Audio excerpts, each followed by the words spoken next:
Assalamualaikum warahmatullahi wabarakatuh. Selamat pagi, salam sejahtera untuk kita semuanya. Materi ini adalah khusus untuk mahasiswa jurusan Teknik Elektro Unjani yang berisi tentang petunjuk pelaksanaan sidang tugas akhir secara daring. Baik, kita mulai dengan penjelasan diagram alir, proses pelaksanaan sidang tugas akhir. Biasanya kita membuat atau membaca diagram alir itu atau flowchart itu dalam bentuk satu kolom dari atas sampai ke bawah terus. Ya, dalam hal ini saya akan menjelaskan memisahkan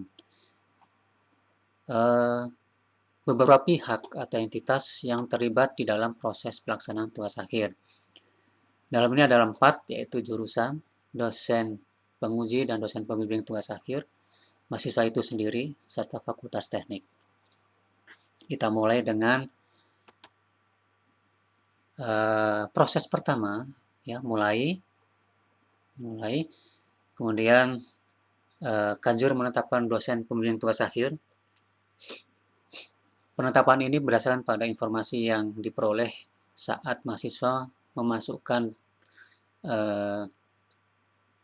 pengajuan dosen pembimbing melalui website Puspita, ya.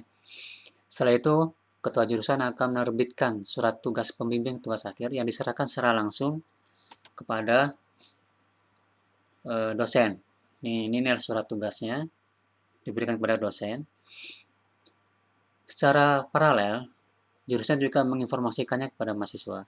Dengan demikian, maka mahasiswa dan dosen pembimbing akan melanjutkan proses bimbingan secara intens dan teratur. Mahasiswa menyiapkan bab 1 sampai bab 3 dan data pengujian. Dosen pembimbing akan memeriksa kesesuaian draft TA dengan template, memeriksa citasi, referensi, serta daftar pustaka, ya, termasuk pengambilan informasi referensi dari jurnal atau paper peneliti yang lain. Dan silakan dilengkapi dengan data pengujian atau bab 4 sekalipun jika memang sudah siap. Dosen pembimbing akan memeriksa sudah layak apa belum untuk dilaksanakan seminar kemajuan tugas akhir atau SKTA. Jika tidak sesuai atau belum sesuai, maka dosen pembimbing akan meminta mahasiswa untuk merevisi draft tugas akhirnya.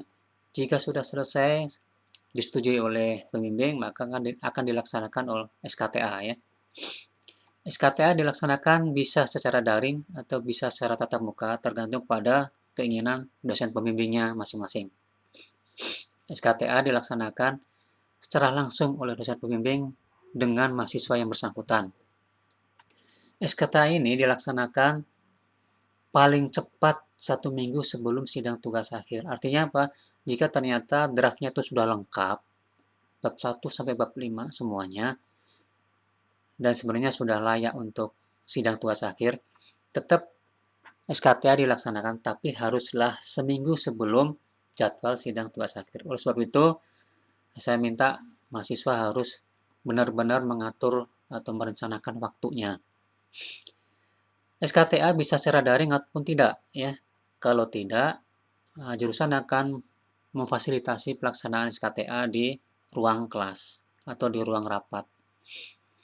Jika sudah selesai SKTA, maka mahasiswa silakan menuntaskan pekerjaan penelitian, melengkapi draft tugas akhir, mulai dari halaman depan sampai lampiran, semuanya lengkap. Nanti dosen pembimbing akan memeriksa tahap akhir dan memberikan persetujuan pada draft TA. Mahasiswa mengubah draft TA tadi dalam bentuk PDF. Sambil mahasiswa mengurus dan melengkapi syarat sidang tugas akhir. Apa saja syaratnya nanti akan ada dijelaskan di slide berikutnya. Salah satunya adalah yang menjadi domain Fakultas Teknik, mahasiswa harus mengurus form lunas keuangan serta bebas perpustakaan. Dan ini adanya di Fakultas Teknik. Ini juga sama akan dijelaskan di slide berikutnya. Jika seluruh syarat ini sudah dipenuhi dalam bentuk Anda peroleh dalam bentuk form lunas atau bebas perpustakaan, maka mahasiswa dipersilakan melaksanakan pendaftaran sidang tugas akhir secara daring. Nanti jurusan akan menetapkan siapa ketua sidangnya dan siapa pengujinya. Jurusan juga, ketua jurusan akan menetapkan tanggal dan waktu sidang tugas akhir serta mekanisme sidang tugas akhir. Semuanya informasi ini akan di email kepada ketua sidang, penguji, pembimbing, serta mahasiswa. Nah, ketika pada hari dilaksanakan sidang tugas akhir, maka ada 3 pihak yang terlibat, yaitu mahasiswa, ini, kemudian dosen, penguji, pembimbing, dan ketua sidang, dan kemudian dari pihak jurusan adalah host atau operator jurusan, ya. Maka ketika sudah ditetapkan mekanisme sidang tugas akhir secara daring, operator jurusan akan mengirimkan meeting ID kepada mahasiswa, ketua sidang, penguji, dan pembimbing. Host akan membuka atau memulai mengaktifkan ruang rapat 30 menit sebelum pelaksanaan sidang tugas akhir. Jika mahasiswa, dosen penguji, ketua sidang, dan pembimbing sudah siap, maka host akan memberikan ruang rapat virtualnya kepada ketua sidang. Ketua sidang dipersilakan untuk membuka dan menutup sidang tugas akhir. Sebelum dilaksanakan penutupan sidang tugas akhir, setelah selesai sidang tentunya, ketua sidang akan memutuskan setelah berdiskusi dengan penguji yang lainnya, serta pembimbing, apakah mahasiswa bersangkutan yang melaksanakan sidang ini lulus atau tidak. Setelah selesai sidang tugas akhir, ketua sidang, penguji, dan pembimbing akan memasukkan nilai pelaksanaan sidang secara daring untuk mahasiswa yang melaksanakan sidang. Semua data-data nilai ini bersamaan dengan pelaksanaan pengujian tingkat similaritas oleh panitia sidang TA, itu akan direkap oleh panitia dan mengundang seluruh dosen, pembimbing pada sidang tertutup H-1 yudisium jurusan. Tujuan utamanya adalah supaya dosen bisa mengklarifikasi dan memverifikasi mahasiswa bimbingannya sesuai dengan nilai yang sudah direkap oleh panitia sidang. Jika dosen sudah bisa menerima, maka pada hari H yudisium jurusan, seluruh mahasiswa yang sudah melaksanakan sidang tugas akhir dan dinyatakan lulus akan diundang dan akan menerima pengumuman kelulusan termasuk nilai sidang tugas akhir. Oleh sebab itu, karena prosesnya ini tentu akan sangat banyak, sementara kita laksanakan secara daring, kemudian bandwidth internet juga kita tidak memiliki bandwidth yang tak terbatas, ya. Oleh sebab itu, maka disarankan agar mahasiswa melaksanakan sidang tugas akhir seminggu sebelum yudisium jurusan sudah selesai semuanya. Diharapkan mahasiswa harus bisa merencanakan dan mengatur waktu sebaik mungkin dan tidak melaksanakan atau mendaftarkan sidang tugas akhir di hari-hari terakhir, karena ini akan menyebabkan penumpukan dan proses yudisium akan menjadi tidak efektif lagi. Ini adalah syarat pendaftaran sidang tugas akhir. Yang pertama adalah soft copy KTP dalam bentuk PDF, soft copy sertifikat seminar atau sertifikat keahlian, pelatihan dalam bentuk PDF, bisa dalam bentuk webinar yang 3 bulan terakhir ini sangat banyak, atau sertifikat pelatihan yang Anda miliki baik tahun 2020, 2019, atau tahun 2018. Yang ketiga adalah draft tugas akhir yang telah ditandatangani oleh dosen pembimbing dalam bentuk PDF Dokumen yang keempat adalah pas foto 3x4 dan 4x6. Ini satu-satunya dokumen yang berbentuk MS Word. Jadi, pas foto itu dalam bentuk format GIF atau JPEG disimpan dalam MS Word. Ini saja, yang lainnya PDF, yang ini aja yang berbentuk MS Word. Dokumen yang kelima, yang terakhir adalah gabungan dari file-file di bawah ini, yaitu tanda lunas biaya kuliah, kartu bimbingan yang disetujui oleh pembimbing, bebas pinjam perpustakaan, serta sertifikat TOEFL dan fotokopi ijazah terakhir. Semuanya dalam bentuk PDF yang digabungkan menjadi satu. Ya. Untuk sertifikat TOEFL, karena kondisi sekarang belum memungkinkan dilaksanakan tes TOEFL atau lembaga-lembaga tes TOEFL juga belum ada yang berani melaksanakan secara tatap muka, maka sertifikat TOEFL ini bisa disusulkan nanti setelah sidang tugas akhir. Yang penting jurusan menerima sertifikat ini sebelum yudisium jurusan. Ya. Untuk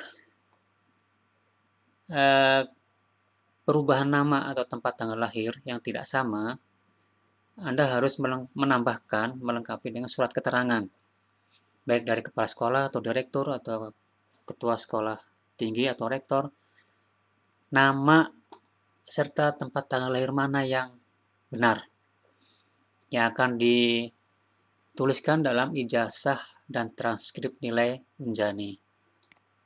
Ini adalah forum bebas tunggakan. Di forum ini bisa dilaksanakan secara langsung oleh masing-masing mahasiswa, tinggal mengakses ke situs academic.unjani.ac.id, masuk ke menu keuangan, Anda print screen, kemudian Anda bentuk menjadi PDF. Ya.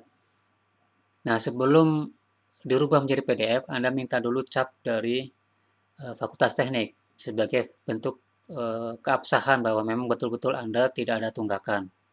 Ini mohon maaf saya menggunakan data dari Maggie Gairah. Ya. Kemudian untuk forum bebas perpustakaan, Anda bisa datang langsung ke perpustakaan Fakultas Teknik di Gedung Edi Sudrajat, lantai 3. Anda akan memperoleh form 2 ply, ya, 2 rangkap seperti ini, putih dan biru. Yang kolom yang ini adalah diisi oleh perpustakaan Fakultas Teknik. Anda lengkapi dulu nama, name, jurusan, serta angkatan berapa.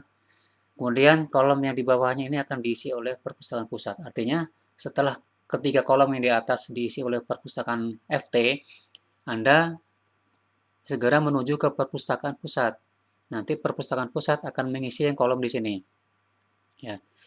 Setelah itu akan disahkan oleh petugas perpustakaan pusat dan cap. Nah, formulir putih akan diambil oleh perpustakaan pusat. Formulir biru itu menjadi milik Anda. Silakan di-scan atau di-foto scan menggunakan Android. Setelah itu ini menjadi salah satu dokumen syarat pendaftaran sidang tugas akhir. Link serta QR code-nya adalah ini. Ini QR code-nya serta ini link untuk mendaftar sidang tugas akhir. Adapun penilaian sidang tugas akhir tidak sama dengan mekanisme di tahun-tahun sebelumnya, di mana dosen pembimbing tidak punya hak untuk memberikan penilaian. Untuk mulai tahun 2020, dosen pembimbing mempunyai porsi penilaian 15%. Ya. Sedangkan ketua sidang dan penguji itu masing-masing 25%. Adapun 10%-nya lagi adalah diberikan nilai oleh panitia sidang tugas akhir yang berupa pengujian nilai orisinalitas dari draft tugas akhir yang diambil oleh panitia dari pendaftaran sidang yang tadi ya di awal. Ketua sidang dan penguji akan menilai aspek kompetensi pedagogik dan akademik serta kompetensi soft skill. Anda bisa lihat, baca, di-post dulu videonya, kemudian Anda persiapkan sebaik-baiknya sesuai dengan aspek ini supaya sidang tugas akhir Anda bisa maksimal hasil nilainya. Ya. Yang jelas, dalam sidang tugas akhir ini sama sekali tidak diuji aspek ketertiban atau kelengkapan format penulisan. Ya. Karena format penulisan bagus enggaknya, sesuai template atau tidaknya itu menjadi hak dari dosen pembimbing. Angka nilainya, baik ketua sidang maupun penguji, hanya akan menilai angka 1, 2, 3, 4, 5. Jadi angka 1 itu adalah 60, angka 5 adalah 90. Nah, angka 2, 3, 4 itu adalah secara linear, intervalnya adalah homogen. Jadi misalkan ini 60 sampai 90 itu ada 30 poin ya. Itu terbagi secara merata di nilai 2, 3, 4. Jadi penilaian oleh dosen itu nanti hanya menilai 1, 2, 3, 4. 60 sampai 90 sehingga tidak memungkinkan dosen penguji menilai di bawah 60. Karena sudah dipatok dengan 5 jenis penilaian. Ya. Adapun dosen pembimbing TA akan menilai nilai seminar kemajuan TA yang dilaksanakan sebelum sidang dan juga nilai proses pembimbingan. Ya. Nah, Anda juga harus perhatikan ke-10 aspek ini. Ya, Anda pause, Anda baca video ini, kemudian Anda cermati, Anda persiapkan nanti sebelum sidang tugas akhir. Dalam hal ini, pembimbing berhak untuk menilai angka nilai berapapun. Ya, oleh sebab itu maka saya sarankan mahasiswa betul-betul memanfaatkan waktu yang tersedia. Disiplin dalam bimbingan, tertib, ulet, tunjukkan attitude-nya, tunjukkan inisiatif dan kreativitasnya. Dosen juga bisa melihat Anda begitu mandiri, mencari sumber-sumber, melakukan penelitian, itu akan memaksimalkan nilai. Ya. Adapun untuk kelengkapan kesesuaian draft TA itu ada petunjuknya di sini. Jadi dosen pembimbing akan memberikan nilai 5 maksimum jika sesuai panduan dan template. Kriterianya adalah A, nilai absolutnya 100. Ini jika seluruh template dipenuhi. Nilai sidang 4 ya, dengan melakukan pemeriksaan format penulisan 80% sesuai atau mungkin lebih nyaman dengan kriteria B. Kriteria B itu adalah ketidaksesuaian minor, misalkan revisi abstrak dalam hal tata tulis bukan konten. Revisi kesimpulan dalam hal tata tulis bukan konten. Peletakan nama tabel dan gambar yang kadang-kadang tertukar sebelah atas atau sebelah bawah tabel atau gambar. Sebagian kecil dari poin E3, berarti yang ini. Misalkan sebagian kecil dari halaman-halaman yang fontnya berbeda, atau ukurannya berubah, atau spasinya tidak seragam, hanya sebagian kecil, tidak semua, dan seterusnya. Untuk nilai 3 itu adalah 80, kriterianya C. C itu adalah poin B ditambah dengan E4. E4 yang ini berarti ya, tidak lengkap daftar pustaka dan lampiran. Sehingga pada nilai yang paling rendah 1, tidak sesuai dengan panduan dan template, nilainya 60, masih ada nilai ya. Kriterianya adalah E. Itu ada semuanya ini. Yang perlu Anda perhatikan, penulisan nama NIDN institusi, maksudnya nama NIDN dosen, pembimbing, ketua jurusan, nama institusi, Universitas Jenderal Ahmad Yani, ya, bukan jenderal, bukan Ahmad, tapi pakai C, ACH, Ahmad. Ini harus benar, harus wajib benar, ya tidak boleh salah. Pembimbing TA, tugas akhir itu mempunyai rentang nilai 60 sampai 100 nilai absolutnya. Ya, jadi ini sangat membantu, maka baik-baiklah dengan dosen pembimbing ya. Demikian yang bisa saya sampaikan sosialisasi ini.